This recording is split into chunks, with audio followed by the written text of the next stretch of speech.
जब मैं जवान हुई तो मुझे पता चला कि मेरी माँ ने एक बेटी को जन्म दिया है। लेकिन मेरे पिताजी का तो कई साल पहले ही देहांत हो गया था। मुझे अपनी माँ से नफरत हो गई क्योंकि मुझे लगा कि उन्होंने कुछ गलत किया है। पर हैरानी की बात यह थी कि वह इस लड़की को छुपाकर रखती थी। आज तक किसी ने उसे नहीं देखा था क्योंकि माँ हमेशा हमारे घर का दरवाज़ा बंद रखती थी। 20 साल बाद अचानक एक दिन मैंने दरवाजे से झांका तो अंदर से माँ की आवाज़ आ रही थी। जब मैंने देखा तो जैसे मेरे सिर पर आसमान गिर पड़ा, क्योंकि वह लड़की तो मेरा ही नाम सुमति ले रही थी। मैंने अपने जीवन के कई साल माँ से नफरत में गुजार दिए, लेकिन माँ ने हमेशा मुझसे मोहब्बत की थी। माँ ने मुझे कभी हमारे रिश्तेदारों के बारे में कुछ नहीं बताया था। जब भी मैं उनसे पूछती तो वह हमेशा कहती कि इस दुनिया में हमारा और कोई नहीं है। मेरे लिए भी माँ के सिवा और कोई नहीं था। जब मैं स्कूल जाने लगी थी तो माँ मुझे खुद छोड़ने और लेने जाती थी। मैं हमेशा माँ के साथ ही सोती थी। अगर वह थोड़ी देर के लिए भी कहीं चली जाती तो मुझे बहुत चिंता होने लगती थी। मैं घर के दरवाजे पर बैठकर रोने लगती थी। जैसे ही माँ को मेरी रोने की आवाज़ सुनाई देती, वह भाग कर आती और मुझे गोद में उठा लेती, प्यार करने लगती। मुझे हमेशा यह डर रहता था कि कहीं माँ भी मुझे पिताजी की तरह छोड़कर न चली जाए और मैं अकेली रह जाऊं। जैसे जैसे बड़ी होती गई, मैंने देखा कि माँ ने एक और बेटी को जन्म दिया और उसे कमरे में छुपाकर रखा। जब मुझे यह बात पता चली तो माँ के प्रति मेरी नफरत बढ़ गई। मुझे लगता था कि वह अच्छी औरत नहीं है, क्योंकि पिताजी का देहांत तो मेरे बचपन में ही हो गया था। जैसे जैसे समय बीतता गया, मेरी नफरत और बढ़ती गई। माँ ने मुझसे हमेशा बात करने और मुझे समझाने की कोशिश की, लेकिन मेरी नफरत कम होने का नाम नहीं लेती थी। माँ मुझसे पूछती कि आखिर मुझे क्या हो गया है और मैं उनके साथ ऐसा बर्ताव क्यों कर रही हूँ। एक दिन मैंने माँ से सीधे पूछा, जब पिताजी का कई साल पहले देहांत हो गया था तो यह दूसरी बेटी कहाँ से आई। माँ मेरे सवाल का कोई जवाब नहीं देती और खामोश हो जाती। वह लड़की जिसे माँ मेरी बहन कहती थी, अक्सर मुझसे कहती कि मैं माँ से लड़ाई न किया करूं। जब वह मेरे कमरे में आती तो मैं उसे बाहर निकाल देती और वह रोती हुई माँ के पास चली जाती। माँ मुझसे कुछ नहीं कहती थी, लेकिन उनके चेहरे पर गहरी झुर्रियाँ और आंखों के नीचे काले धब्बे देखकर लगता था कि वह किसी दुख में है। मुझे लगता था कि शायद उन्होंने कोई पाप किया है और यह उसी का असर है। शायद उन्हें अपने के पर पछतावा हो। माँ उस लड़की को सबसे छुपा कर रखती। जब कोई दरवाज़ा खटखटाता तो पहले उस लड़की को कमरे में छुपा देती और फिर दरवाज़ा खोलती। ये सब देखकर मुझे बहुत गुस्सा आता। एक दिन माँ ने मुझसे कहा, तुम दोपहर को तैयार हो जाना, कुछ लोग तुम्हें देखने के लिए आ रहे हैं और वह अच्छे लोग हैं। मैंने उनकी बात का कोई जवाब नहीं दिया और अपने कमरे में चली गई। जब दोपहर में वह लोग घर आए तो माँ मेरे कमरे में आई और कहने लगीं कि मैं अभी तक तैयार क्यों नहीं हुई। मैंने कहा, आप मेरी फिक्र मत करें, मुझे अभी शादी नहीं करनी।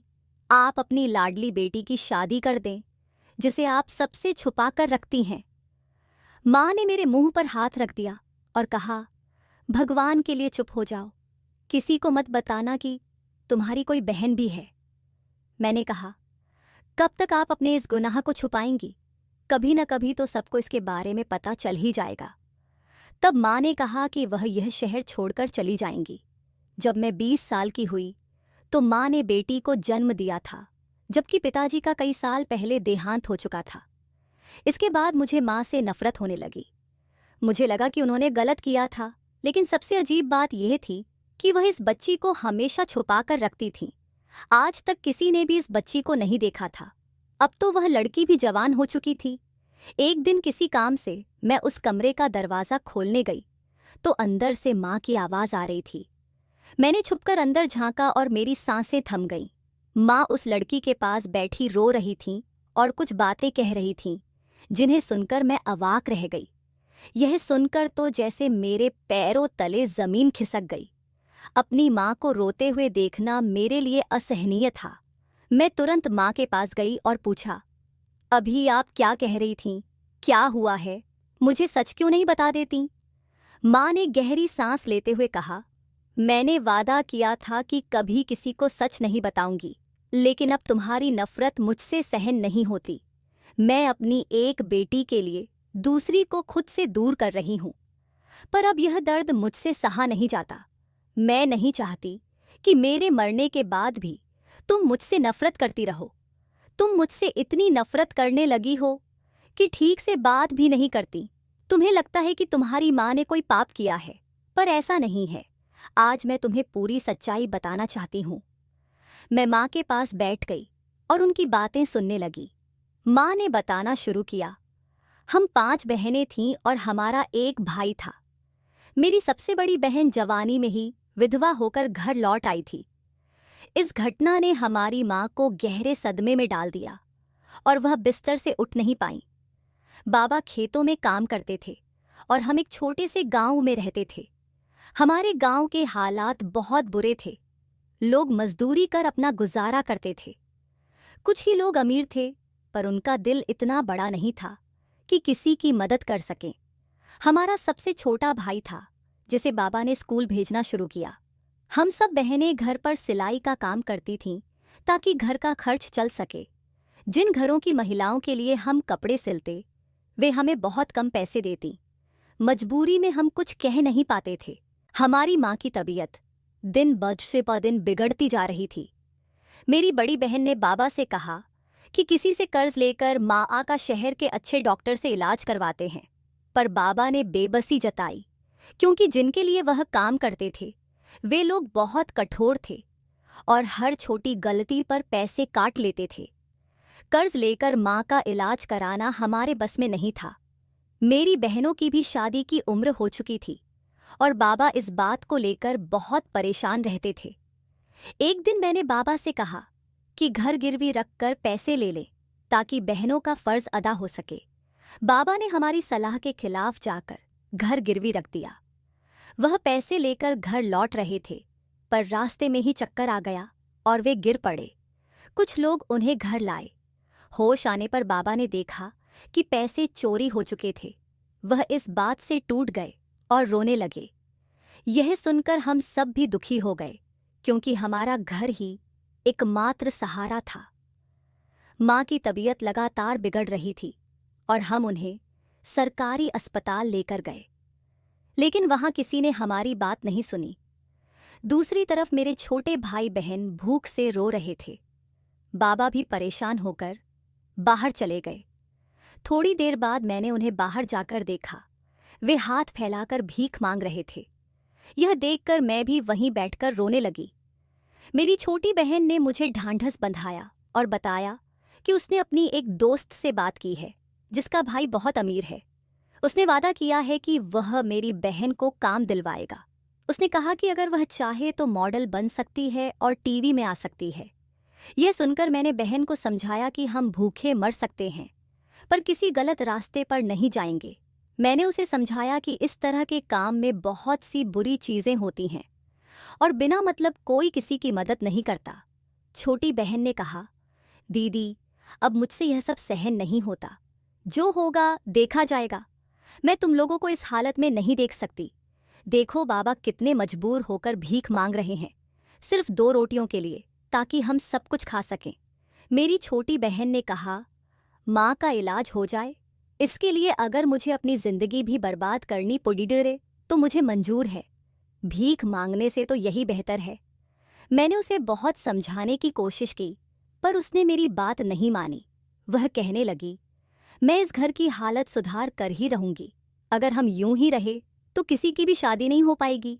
हम बहनें यूं ही तड़प तड़प कर मर जाएंगी और हमारा भाई तो बड़ा होकर खुद अपनी शादी कर लेगा।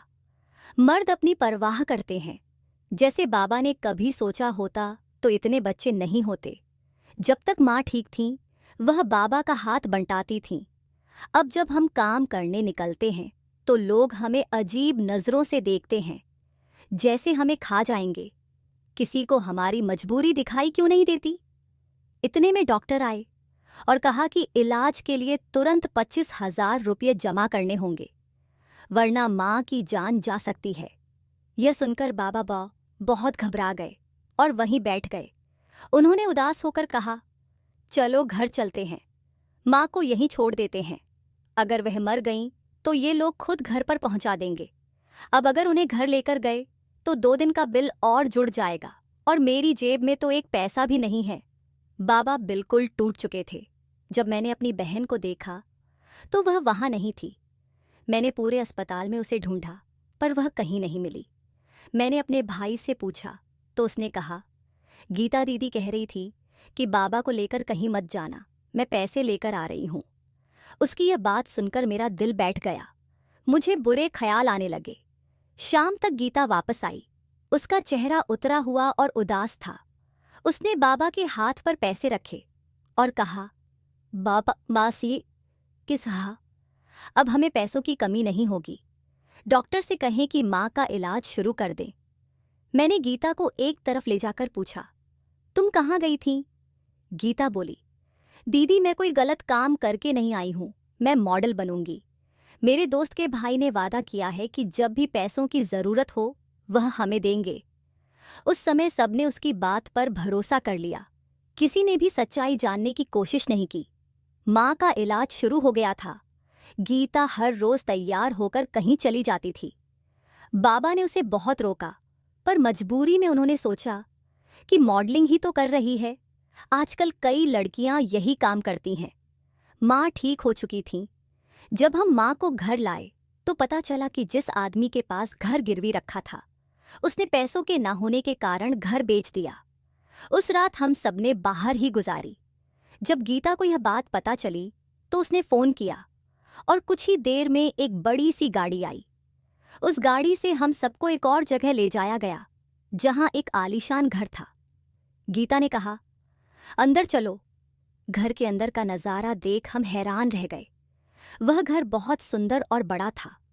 बाबा ने गीता को गले लगाया और गर्व से बोले, मेरी बेटी ने तो हम सबकी किस्मत बदल दी। अब सबको बताऊंगा कि मेरी बेटी मॉडलिंग करती है। गीता ने उन्हें समझाया, बाबा अभी किसी को कुछ मत बताना, लोगों को जल्दी ही सब पता चल जाएगा। बस आप इस घर में आराम से रहिए, मुझे अपने काम के लिए जाना है, अब से मैं वहीं ठहरूंगी। हम सबकी खुशियों के पीछे गीता अपनी इज्जत और आबरू दांव पर लगा रही थी, पर उस समय किसी ने ध्यान नहीं दिया। धीरे धीरे हमारे हालात बदल गए। माँ ठीक हो गई, मेरी विधवा बहन की भी शादी हो गई और बाकी बहनों की भी। जहां पहले कोई हमारे घर रिश्ता लेकर नहीं आता था, अब रिश्तों की लाइन लग गई थी। मेरी बहनों की शादियां धूमधाम से हुईं। अब मेरी शादी की बारी थी। मेरे विवाह के दिन मैंने गीता से कहा, तुम मेरी शादी में आओगी ना?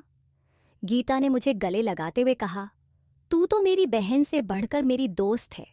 वादा कर, जब भी मुझे तुम्हारी जरूरत पड़ेगी तुम हमेशा मेरी मदद के लिए आओगी।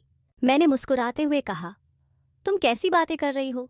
तुम मेरी छोटी बहन हो, मैं हमेशा तुम्हारे साथ रहूंगी, तुम्हें कभी अकेला नहीं छोड़ूंगी। मेरी शादी के दिन मैं अपनी बहन का इंतजार करती रही, लेकिन वह नहीं आई। मैंने उसे फ़ोन किया तो उसने कहा, मेरे पास बहुत काम है, मैं नहीं आ सकती।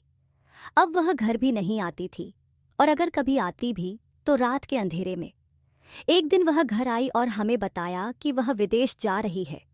बाबा ने उससे कहा, गीता बेटी, अब तुम्हें हमें छोड़कर जाने की क्या ज़रूरत है? तुमने तो बेटा बनकर सबकी जिम्मेदारी पूरी कर दी। अब यह काम छोड़ दो और अपनी शादी कर लो, तुम्हारे लिए कोई राजकुमार ही आएगा। बाबा की बात पर वह हंसी, पर उसकी हंसी में वही बात नहीं थी जो पहले हुआ करती थी। उसकी मुस्कान में उदासी थी, जैसे उसने बहुत कुछ खो दिया हो। जाते वक्त उसने मुझे गले लगाया और उसके चेहरे से लग रहा था कि वह कुछ छुपा रही है। मैंने उससे कहा, गीता तुमने अपनी जिंदगी हमारे लिए बर्बाद कर दी। अब तुम्हें अपने बारे में सोचना चाहिए। अगर मुमकिन हो तो इस दलदल से बाहर निकल आओ। उसने हमारी बहनों के लिए बैंक अकाउंट खुलवा दिए थे और हर महीने सबके खातों में पैसे जमा करती थी। इस वजह से मेरी बहनों के पति और ससुराल वाले उनकी बहुत इज्जत करते थे, क्योंकि उन्हें हर महीने पैसे मिलते थे। मेरी शादी मेरी पसंद से हुई थी और मेरा पति एक छोटी सी कंपनी में नौकरी करता था। मेरी बहनों के पति उसे उतनी इज्जत नहीं देते थे, क्योंकि जब से हमारे पास पैसे आए मेरी बहनों का बर्ताव भी बदल गया था। एक दिन गीता ने मुझसे पूछा, तुम्हें कुछ चाहिए? मैंने उससे कहा, मुझे वही बहन चाहिए जो छोटी छोटी बातों पर खुलकर हंसती थी। अब तो तुम्हें मुस्कुराते देखे ज़माना हो गया। इसके बाद गीता ने हम सबको अलविदा कह दिया। जाते जाते वह माँ और बाबा को कुछ कागजात और एटीएम कार्ड देकर गई ताकि उन्हें पैसों की ज़रूरत पड़े तो निकाल सकें। किसी ने उससे कभी नहीं पूछा कि वह इतना पैसा कहाँ से लाती है। जब मैं कभी पूछती तो घर वाले कहते, तुम अपनी बहन पर शक कर रही हो, उसने हमें गरीबी से निकालकर आराम और समाज में इज्जत दी है। मेरी ससुराल में मैं परेशान थी तो मेरे पति ने कहा, तुम क्यों परेशान हो, हर इंसान अपने किए का खुद जिम्मेदार होता है। मैंने जवाब दिया, आपकी कोई बहन नहीं है इसलिए आप ऐसा कह रहे हैं। किसी बहन को ऐसी हालत में देखकर कितना दर्द होता है ये आप नहीं समझ सकते। कई साल बीत गए और मैं गीता का इंतजार करती रही, लेकिन वह नहीं आई। मेरी बेटी का जन्म हुआ जिसका नाम मैंने सुमति रखा। कुछ सालों बाद मेरी माँ का देहांत हो गया। वह अपनी बेटी गीता का इंतजार करती रही, लेकिन उसे कुछ पता नहीं था कि वह कहाँ और किस हालत में है। फिर एक दिन खबर मिली कि गीता का एक्सीडेंट हो गया और वह नहीं रही। मेरा दिल इसे मानने को तैयार नहीं था। ऐसा लगता था जैसे वह कहीं जिंदा है। माँ के देहांत के कुछ समय बाद मेरे पति का भी देहांत हो गया। शायद मेरे नसीब में कम ही खुशियाँ थीं। समय बीतता गया, महीनों और सालों में बदल गया। मेरी बेटी अब 20 साल की हो चुकी थी। फिर एक दिन अचानक गीता का फोन आया। इतने सालों बाद उसका फोन पाकर मैं भागती हुई उससे मिलने अस्पताल पहुंची। उसे देखकर मेरी आंखों में आंसू आ गए। वह बहुत कमजोर हो चुकी थी और उसका आधा चेहरा जला हुआ था। उसने मुझे गले लगाकर खूब रोई। उसके पास एक बेटी थी। ऐसा लगा जैसे वह गीता नहीं बल्कि कोई और औरत है। मैंने उससे पूछा, गीता यह सब क्या है? तुमने शादी कर ली और मुझे बताया भी नहीं। तुम जिंदा हो तो सब क्यों कहते थे कि तुम मर चुकी हो? गीता ने अपने जले हुए हाथों को देखते हुए कहा, दीदी, मैंने अपनी मर्जी से यह रास्ता चुना था। अपनी जिंदगी की कुर्बानी मैंने खुद दी। किसी को नहीं पता था कि मैं क्या काम करती हूँ। सालों पहले मुझे अपनी माँ और भाई बहनों की हालत देखी नहीं जा रही थी। जब मैं अपने दोस्त के भाई के पास मदद के लिए गई तो उसने मुझे मॉडलिंग का ऑफर दिया, लेकिन उसने कहा कि पहले मुझे अपनी एक्टिंग दिखानी होगी। मेरे पास समय नहीं था, मुझे तुरंत पैसों की ज़रूरत थी। उसने पैसे दिए, लेकिन उसके इरादे कुछ और ही थे। गीता ने आगे कहा, उसके धोखे के बाद मेरा विश्वास टूट गया। उसने मेरा भरोसा तोड़कर मुझे एक कोठे पर बेच दिया। वहां जाकर मुझे समझ में आया कि वह कितनी मासूम लड़कियों का शिकार कर चुका है। वहां से बचने का कोई रास्ता नहीं था और मैंने सब कुछ अकेले ही सहा। वक्त गुजरता गया और आज मैं तुम्हारे सामने हूँ। मेरे पास लाखों की दौलत थी पर दिल में खालीपन था। इज्जत की जिंदगी तो मैं जी ही नहीं रही थी। इसलिए मैंने ठान लिया कि अपने घर वालों को कभी कुछ नहीं बताऊंगी। जब तुम्हारी शादियां होती और मैं तुम सबको खुश देखती तो मेरा भी दिल करता कि मेरा भी एक छोटा सा परिवार हो, पति हो, बच्चे हों। लेकिन फिर अपने काम की याद आ जाती। अगर मैं यह सब छोड़ देती तो मेरे माँ बाप, बहन भाइयों का क्या होता? मैंने किसी को अपने घर वालों के बारे में कभी नहीं बताया और इसीलिए मैं कभी किसी के सामने नहीं आई। शरीफ आदमी अक्सर दिन के उजाले में बहुत सज्जन बनकर चलते हैं, लेकिन रात के अंधेरे में वही लोग कोठों पर आते हैं। ऐसे ही कई साल गुजर गए। फिर एक दिन एक नई लड़की कोठे पर आई। वह मुझसे बहुत जल्दबाजी में थी और मेरी जगह लेना चाहती थी। उसे लगता था कि यह सब आसान है। उसने मुझ पर एसिड फेंककर मेरा चेहरा जला दिया। जब मुझे होश आया तो मेरे पास अपने बारे में सोचने की भी हिम्मत नहीं बची थी, क्योंकि वही लोग अपनी परवाह करते हैं जिनका कोई होता है, जिनके पास जीने की कोई वजह होती है। जब कोठे वालों को मुझसे कोई फ़ायदा नहीं मिला तो उन्होंने मुझे वहाँ से निकाल दिया। जो आदमी मुझे कोठे पर छोड़ गया था उसकी बेटी भी वहीं आ गई थी। उसकी बर्बादी ने उसे पागल कर दिया और उसने मुझे जो दर्द दिया था उसकी सज़ा उसे मिल चुकी थी। समाज में हर घर में कुछ कहानियाँ होती हैं। कुछ लोग खुश रहते हैं, कुछ दर्द में, और कुछ परिवार अपनी इज्जत बचाने के लिए उन कहानियों पर हमेशा के लिए पर्दा डाल देते हैं। शायद मैं उस दिन मर जाती, लेकिन एक आदमी ने मेरी जान बचाई। मैंने उसे अपनी पूरी कहानी बता दी। उसने मुझसे पूछा, क्या तुम मुझसे शादी करोगी? वह भी हालात का मारा हुआ था। हमने शादी कर ली और उसने मुझे मेरे अतीत और जले हुए चेहरे के साथ अपनाया। हमारी शादी को 2 साल हुए थे और तभी डॉक्टर ने मुझे बताया कि मैं माँ बनने वाली हूँ।